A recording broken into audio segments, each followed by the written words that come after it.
He's the person in charge of that case. It's Omaka. He works with NCCC. They say it's Interpol that came to arrest him. Chris used his account to collect money from fraudsters, church account. They paid $60,000. When they paid the money, the people agreed 10% with Chris Okafor. When the money landed, Chris became greedy and collaborated the money only for himself. The people got angry and went to report to police, Interpol. When they reported to Interpol, the Interpol invited him. Panic is understatement.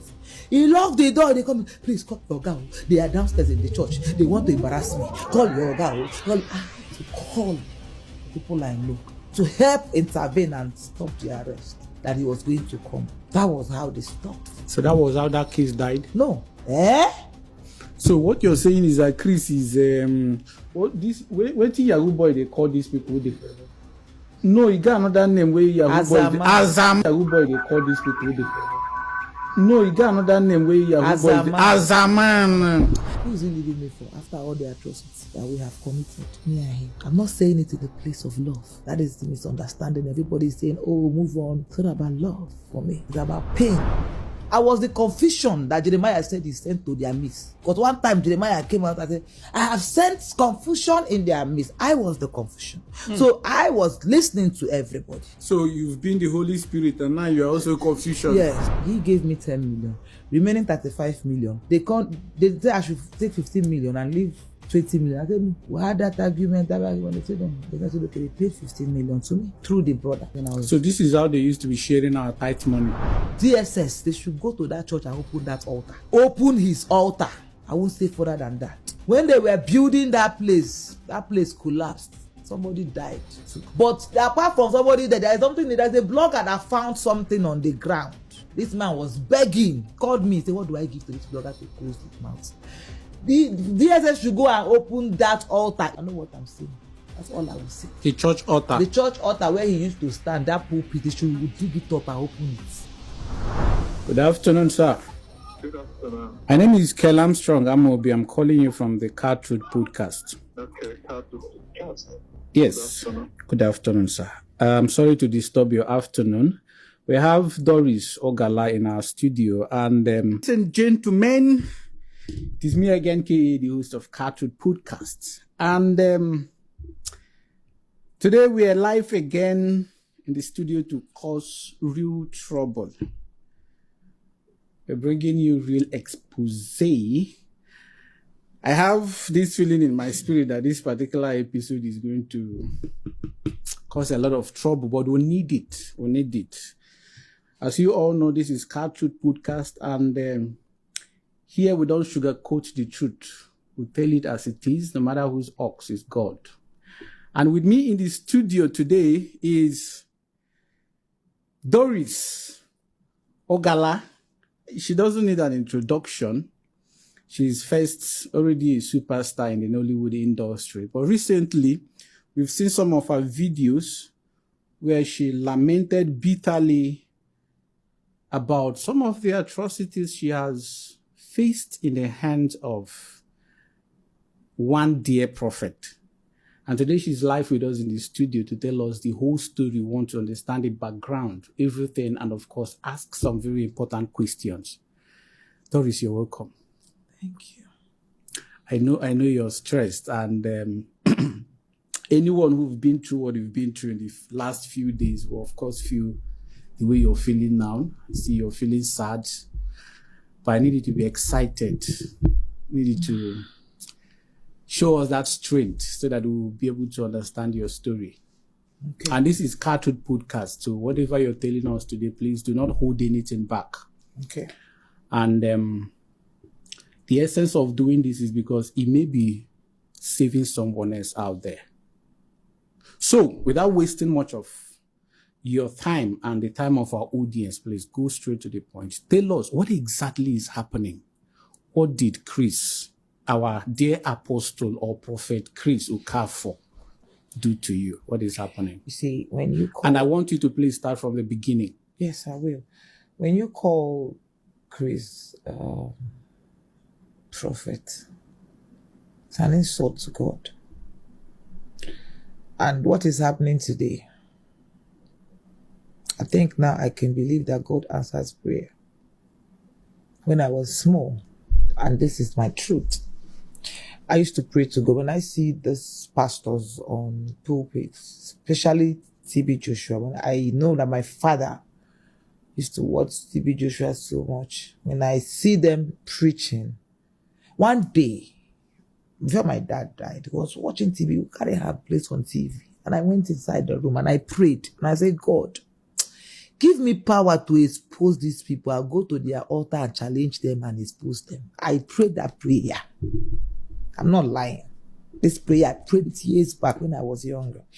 Now, going forward to Okafor, you see,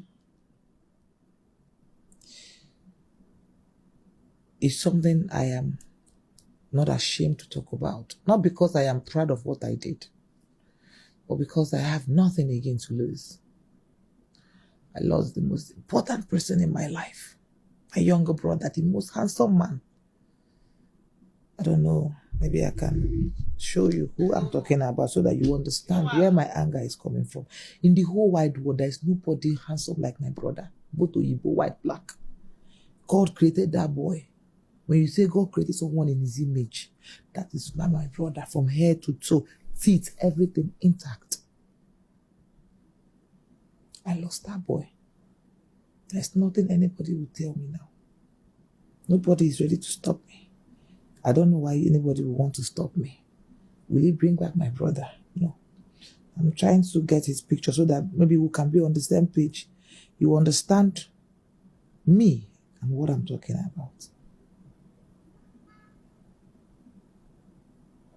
That's the boy I lost. This is the boy I lost. I lost my brother this year. I lost him this year for nothing. This is the boy. This is who I lost. So when I talk, people say, you want money, you want him to pay you. You said he must marry you. Who is he leaving me for? But of course, yes. Who is he leaving me for after all the atrocity that we have committed? Me and him. I'm not saying it in the place of love. That is the misunderstanding. Everybody is saying, oh, move on. It's not about love for me. It's about pain.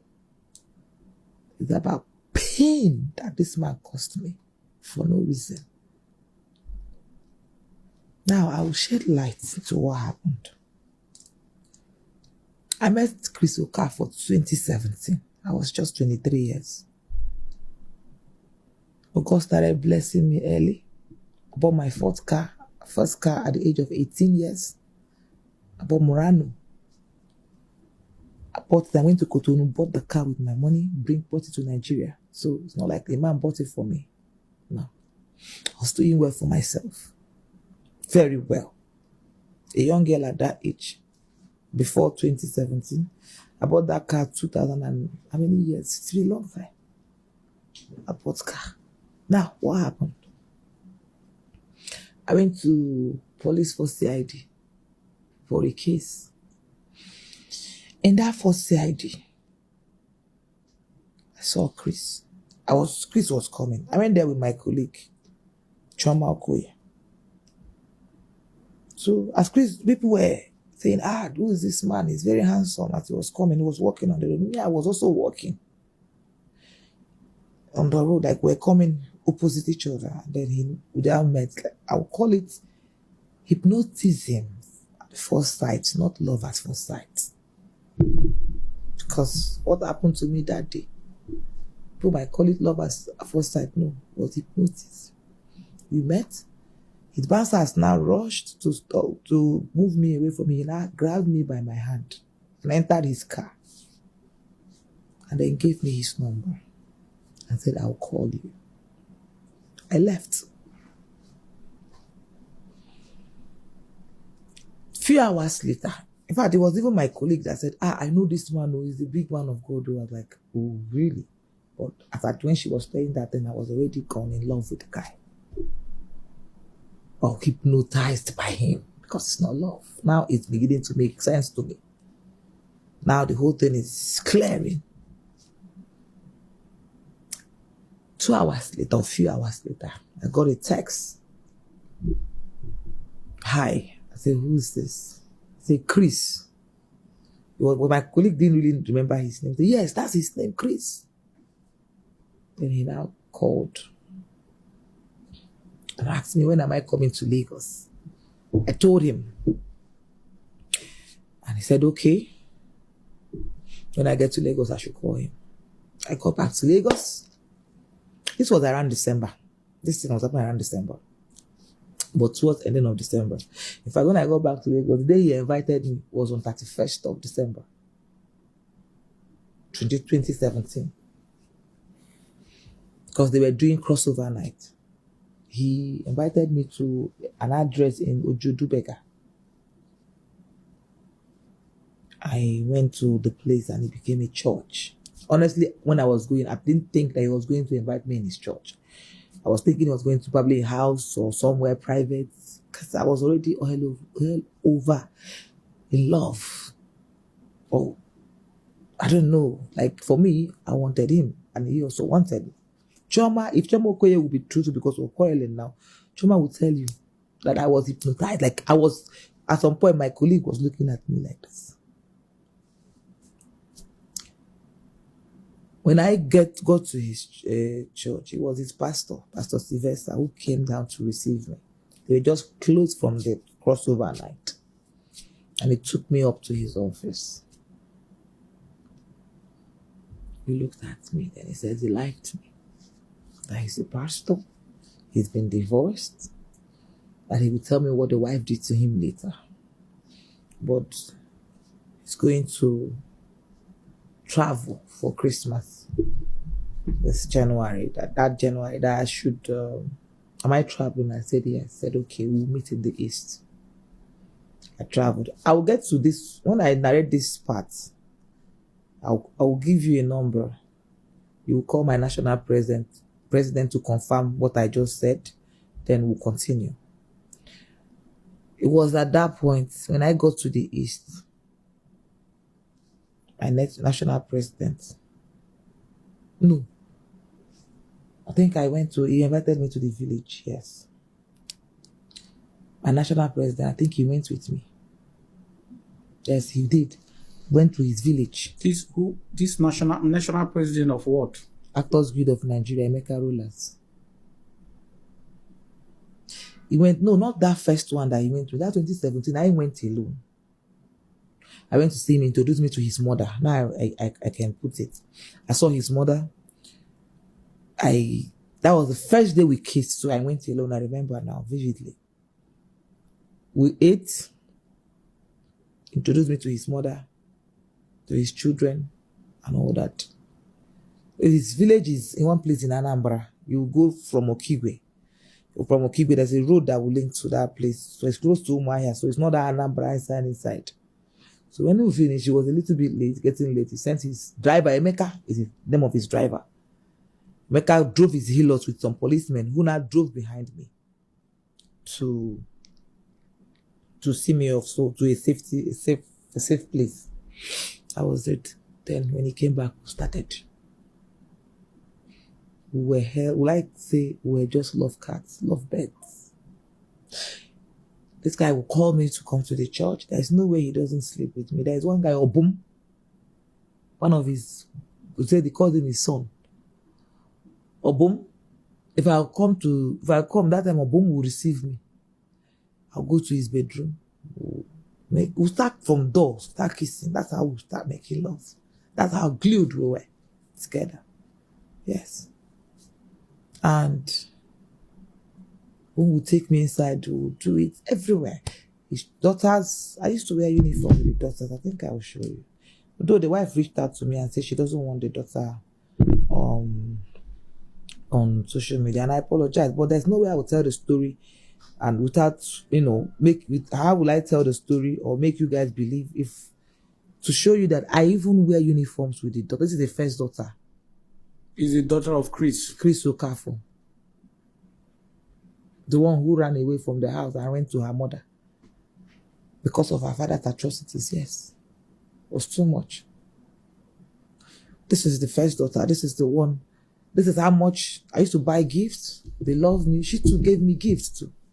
Like she started doing lip gloss or something. The mom now started guiding her. So she started producing lip gloss. So she gave me one as gift. So what am I trying to say?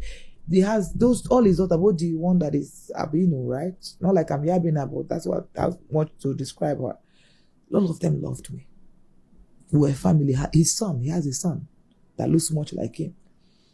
We were a family. Now, I will come, Chris would, is either we're in the house, or he take me to Marriott Hotel in Lagos, or there's another house that he had. Now, according to him, he said somebody has taken the house. He said the house is keeping it for one politician. That sometimes Obom will take me to that house.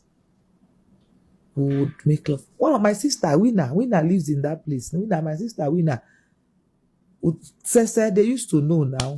My people, because they live there. When I come, they always know when I go to see. Even they will tell me that man is a Gaiman pastor. He used to come to my father's shrine to do juju.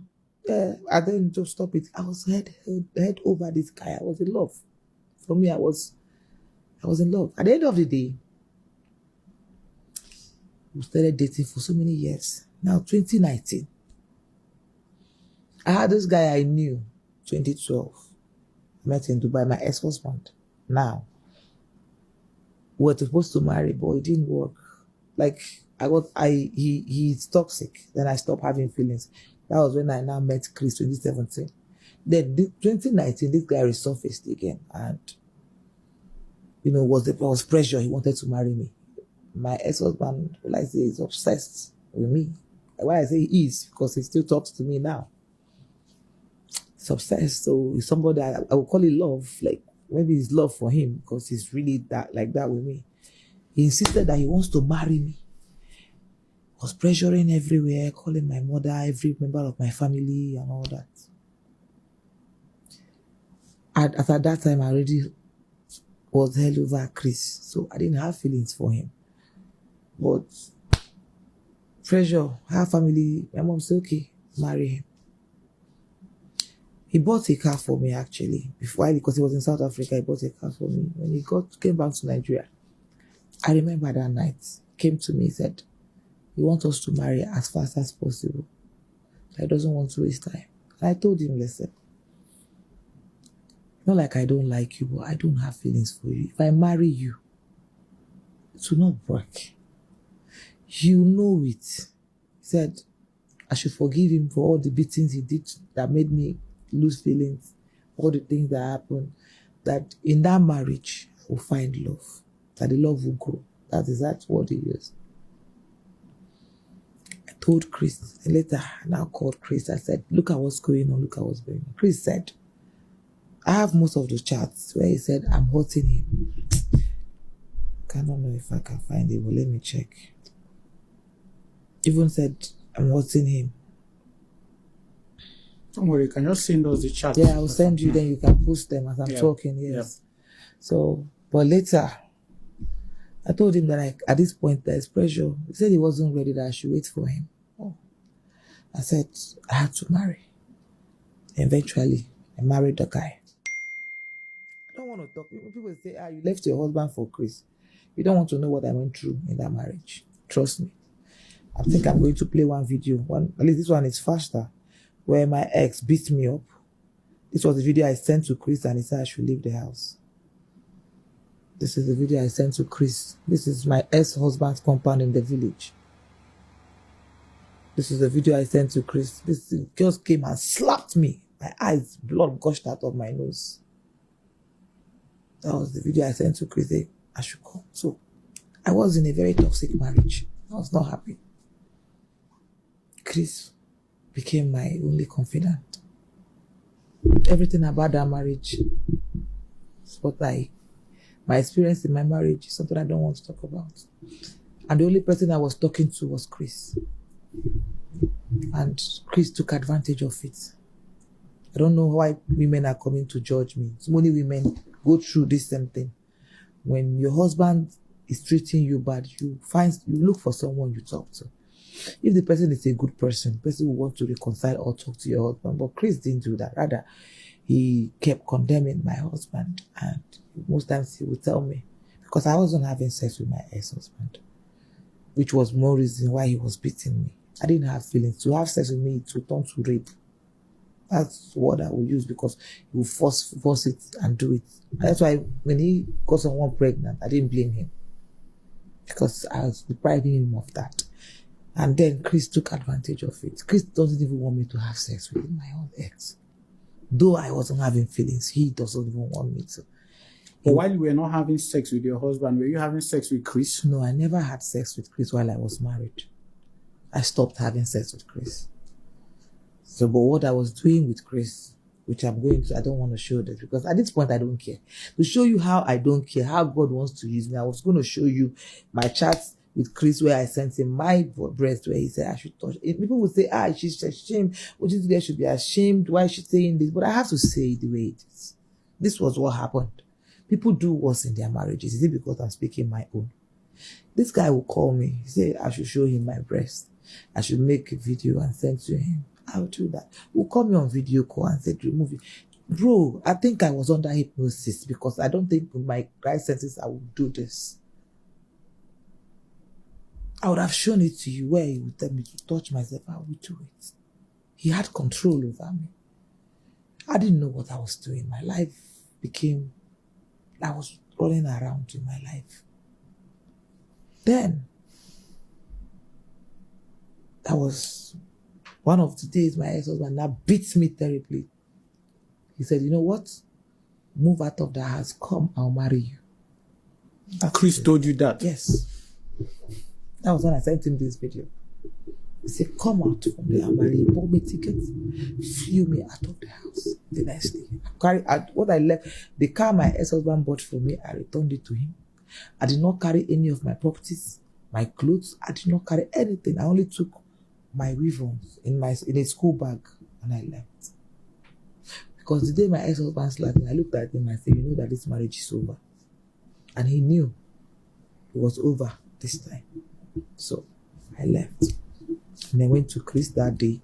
As I landed Lagos, kept me in Marriott Hotel. That was where we now made love. Stayed there for 4 days, then I traveled to Abuja. So that's what happened. Then it was that period that one guy, Profex, started calling him out on social media, on Facebook. I saw it and I asked him, what's this? You know, so I will show you this. It was there that he now said it was his ex-wife. I want to show you this particular chat. That was where he now said it was his ex-wife that was doing it.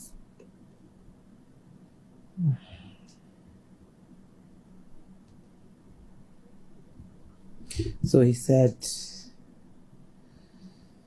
okay, this one is my chat with Jeremiah before yesterday. I'm trying to see, I sent it to someone. That's why I'm thinking it was going to be very fast. You can just tell the story then. You send us all the chats. I'll send you all the chats. So, when I saw it, I said, what's this? I didn't you get, because the professor was actually calling him out for having an affair. With another woman. With another woman. I think someone was calling him out to say they had an affair with him. He said, no, I should not believe it. It was his ex-wife. Then he asked me to get close to Profex. He now asked me to get close to Profex, and I got close to Profex. I spoke to Profex, told him my Igbo name, you know, on phone and all that, to find out what more he had on him. So when I and Profex got talking, I found out that he didn't have much on Chris Okafor. So I went back and I told Chris. 1 week later, started calling other pastors out. About 5 or 6, plus Jeremiah Omotofofin. He said his name is Profex.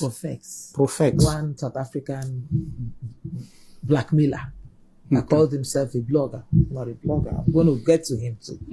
Because he collected money eventually.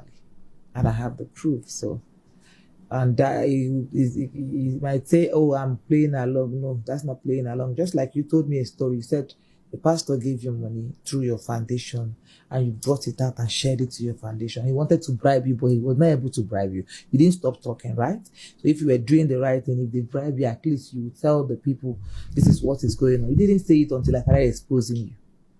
So that's another story. Let me not digress. Now,